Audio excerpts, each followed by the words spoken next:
ಬಜೆಟ್ನಲ್ಲಿ ಉತ್ತರವನ್ನು ಕೊಡುವಂಥ ಟೈಮಲ್ಲಿ ಒಂದು ಮಾತನ್ನು ಹೇಳಿದರು.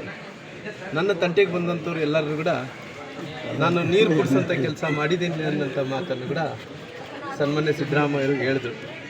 ಆದರೆ ನಾನು ಕೇಳ್ತೀನಿ, ಬಹುಶಃ ನೀವು ನಿಮ್ಮ ತಂಟೆಗೆ ಬಂದಂಥ ಎಲ್ಲರೂ ಕೂಡ ನೀರು ಕುಡಿಸೋಂಥ ಕೆಲಸ ಮಾಡಿದ್ರಿ. ಜೊತೆಯಲ್ಲಿ ಇವತ್ತು ನಿಮ್ಮ ತಂಟೆಗೆ ಬಂದಂಥ ಡಿ.ಕೆ. ಶಿವಕುಮಾರ್ ಅವರು ಕೂಡ ನೀರು ಕುಡಿಸೋಂಥ ಕೆಲಸ ತಾವು ಮಾಡಿದ್ರಿ. ಹಾಗಾಗಿ ಇವತ್ತು ಈ ರಾಜ್ಯದ ಜನರು ನಿಮ್ಮನ್ನು ನಂಬಿ, ನಿಮ್ಮ ಮಾತುಗಳನ್ನು ನಂಬಿ, ನಿಮ್ಮ ಗ್ಯಾರಂಟಿಯನ್ನು ನಂಬಿ ಇವತ್ತು ಎಲ್ಲರೂ ಕೂಡ ಮತಗಳು ಹಾಕಿ 130 ಸ್ಥಾನಗಳು ಗೆಲ್ಲಿಸಿದ್ರು. ಇವತ್ತು ಗೆಲ್ಲಿಸಿದ ನಂತರ ಜನರಿಗೆ ಏನು ತೊಂದರೆ ಮಾಡ್ತೀವಿ, ಜನರಿಗೆ ಯಾವ ರೀತಿಯಲ್ಲಿ ನೀವು ಇವತ್ತು ನ್ಯಾಯವನ್ನು ಕೊಡ್ತಾ ಇದ್ದೀರಿ. 2-3 ವರ್ಷದಲ್ಲಿ ತಾವು ಕಳೆದಾಕಿರೋಂಥ ಅಭಿವೃದ್ಧಿ ಕೆಲಸಗಳು ಏನಿದೆ ಅನ್ನೋದ್ರ ಮುಂದೆ ಜನರ ಮುಂದೆ ನೀವೆಲ್ಲರೂ ಕೂಡ ತಿಳಿಸಬೇಕಾಗಿದೆ. ಹಾಗಾಗಿ ಇವತ್ತು ನೀವೆಲ್ಲರೂ ಕೂಡ ನಾನು ಸಿದ್ದರಾಮಯ್ಯರು ನೋಡಿದಂಥ ಟೈಮಲ್ಲಿ ಅವತ್ತು ಯಾವ ರೀತಿಯಲ್ಲಿ ಆಂಜನೇಯ ಸ್ವಾಮಿ ಭಗವಂತ ಯಾವ ರೀತಿಯಲ್ಲಿ ಸಂಜೀವಿನಿ ಪರ್ವತವನ್ನು ಹೊತ್ಕೊಂಡ್ಬಂದು ಅವತ್ತು ಏನೇ ಲಕ್ಷ್ಮಣನ ಉಳಿಸೋಂಥ ಕೆಲಸ ಮಾಡಿದ್ರು, ಆ ರೀತಿಯಲ್ಲಿ ಇವತ್ತು ಜನರಿಗೆ ವಿಶ್ವಾಸನ ಕೊಟ್ಟರೆ, ಆಶ್ವಾಸನ ಕೊಟ್ಟರೆ, ಎಲ್ಲವನ್ನು ಕೂಡ ಕೊಟ್ಟು ಇವತ್ತೆಲ್ಲ ಕೂಡ ಸುಳ್ಳು ಭರವಸೆಗಳಾಗಂಥ ಕೆಲಸ ತಾವೆಲ್ಲರೂ ಕೂಡ ಮಾಡಿದ್ರಿ. ಹಂಗಾಗಿ ತಾವೆಲ್ಲರೂ ಕೂಡ ಇವತ್ತು ಒಂದು ಮೂಢನಂಬಿಕೆ ಬಗ್ಗೆ ಮಾತಾಡ್ತೀರಿ, ಇವತ್ತು ಬೇರೆ ಬೇರೆ ವಿಚಾರಗಳ ಬಗ್ಗೆ ಕೂಡ ನೀವು ಮಾತಾಡ್ತೀರಿ. ಯಾವ ರೀತಿಯಲ್ಲಿ ಅಂದ್ರಿಗಿನ ಶಿಲಾಯುಗದಲ್ಲಿ ಇದ್ದಂಥ ವಿಚಾರಗಳನ್ನು ಕೂಡ ಎತ್ಕೊಂಡು ಮಾತಾಡೋಂಥ ಕೆಲಸ ಇವತ್ತು ಸಿದ್ದರಾಮಯ್ಯ ಪರಿಸ್ಥಿತಿ ಕೂಡ ಆಗಿದೆ. ಹಾಗಾಗಿ ಇವತ್ತು ಒಂದು ಕಡೆ ನೀವೆಲ್ಲರೂ ಕೂಡ ನಿನ್ನೆ ಬಿಲ್ ಪಾಸ್ ಮಾಡೋಂಥ ಕೆಲಸಗಳು ಮಾಡಿದ್ರಿ. ಬ್ಯಾಲೆಟ್ ಪೇಪರ್ ಬೇಡ, ಇವತ್ತು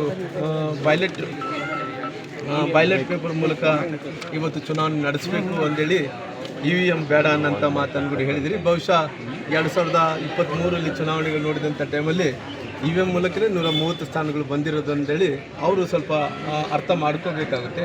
ಇಲ್ಲ ಅಂದರೆ ರಾಹುಲ್ ಗಾಂಧಿ ಅವ್ರಿಗನ್ನ ತಿಳಿಸ್ಬೇಕಾಗಿ ಆತ ಹುಡುಗಿದ್ದಾನೆ, ಸಣ್ಣ ಹುಡುಗ ಯಾವ ರೀತಿಯಲ್ಲಿ ಇರ್ತಾನೆ ರಾಹುಲ್ ಗಾಂಧಿ, ಹಠ ಹಿಡ್ಕೊಂಡ್ರೆ ಹಿಂಗೆ ಆಗಬೇಕು, ಹಿಂಗೆ ಆಗಬೇಕು, ಹಿಂಗೆ ಆಗಬೇಕು, EVM ಮೂಲಕ ಬೇಡ, ಪೇಪರ್ ಮೂಲಕನೇ ಆಗಬೇಕು, ಹಿಂಗೆ ಹೇಳಿ ಸಣ್ಣ ಮಗು ಥರ ಹಠ ಮಾಡೋಕ್ಕೆ ಹೊಂಟಿದ್ದಾರೆ. ಅವ್ರು ಸಿದ್ದರಾಮಯ್ಯರು ಅವ್ರು ರಾಹುಲ್ ಗಾಂಧಿ ಅವ್ರು ಬುದ್ಧಿ ಹೇಳಬೇಕಾಗಿದೆ.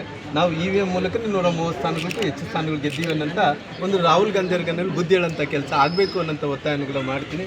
ಹಂಗಾಗಿ ಇವತ್ತು ಈ ಬಾದಾಮಿ ಮತ್ತು ನಮ್ಮ ದಾವಣಗೆರೆಯ ಚುನಾವಣೆಯಲ್ಲಿ ನಮ್ಮ 2 ಅಭ್ಯರ್ಥಿ ಬಾಗಲಕೋಟೆ ಮತ್ತು ನಮ್ಮ ದಾವಣಗೆರೆ 2 ವಿಧಾನಸಭಾ ಚುನಾವಣೆಗಳಲ್ಲಿ ಅಲ್ಲಿ ಶ್ರೀನಿವಾಸ್ ದಾಸ್ಕೇರಪ್ಪ ಅವರು, ನಂತರ ಚರಂತಿ ಮಟ್ಟವರು ಇಲ್ಲಿ 2 ಭಾರತೀಯ ಜನತಾ ಪಾರ್ಟಿ ಗೆಲ್ಲಿತು. ಯಾಕಂದರೆ ಒಂದು ಸಾರಿ EVM ಮೂಲಕ ಚುನಾವಣೆ ಮಾಡೋದ್ರಿಂದ ನಮಗೆ ನಷ್ಟ ಆಗುತ್ತೆ ಅಂತ ಹೇಳ್ತಾರೆ.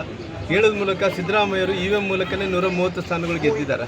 ಆ 130 ಸ್ಥಾನಗಳು ಗೆದ್ದಂಥ ಟೈಮಲ್ಲಿ ಸಿದ್ದರಾಮಯ್ಯರಿಗೆ ಅವರು ಹುಡುಗರ ಥರ ಹಠ ಇಟ್ಕೊಂಡಿರೋ ಕಾರಣ ಆ ಹಠಕ್ಕೆ ಇವತ್ತು ಸಿದ್ದರಾಮಯ್ಯರನ್ನಾಗಲಿ ರಾಹುಲ್ ಗಾಂಧಿಯವರು ಬುದ್ಧಿ ಹೇಳೋಂಥ ಕೆಲಸ ಆಗಬೇಕು ಅನ್ನೋಂಥ ಒತ್ತಾಯವನ್ನು ಕೂಡ ಮಾಡ್ತೀನಿ.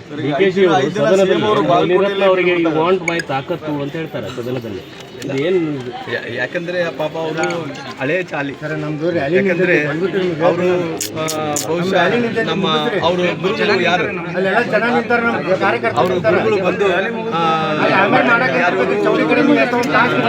ಏನು ಬೆಂಗಳೂರಲ್ಲಿ ಒಂದು ದೊಡ್ಡ ಡಾನ್ ಶಿಷ್ಯಂದ್ರ.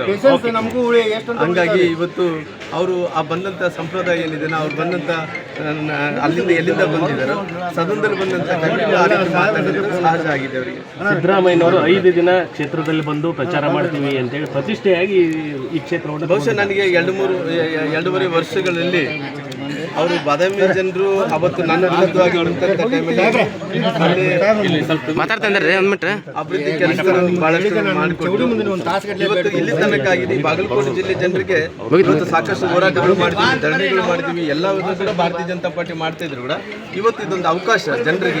ಈ ಅವಕಾಶ ಹೆಂಗೆ ಆಗ್ಬೇಕಂದ್ರಿಗಿನ ಜನರು ಅಭಿವೃದ್ಧಿ ಪರವಾಗಿ ಇದೀವಿ ಅನ್ನೋದ್ರಿಗಿನ ಇವತ್ತು ಎಂಥ ಪರಿಸ್ಥಿತಿಯಲ್ಲೂ ಕೂಡ ಸಿದ್ದರಾಮಯ್ಯ ಯಾವುದೇ ಅಭಿವೃದ್ಧಿ ಮಾಡಿಲ್ಲ ಅನ್ನೋಂಥ ಮತವನ್ನು ಕೊಡೋಂಥ ಕೆಲಸ ಮಾಡ್ತಾರೆ.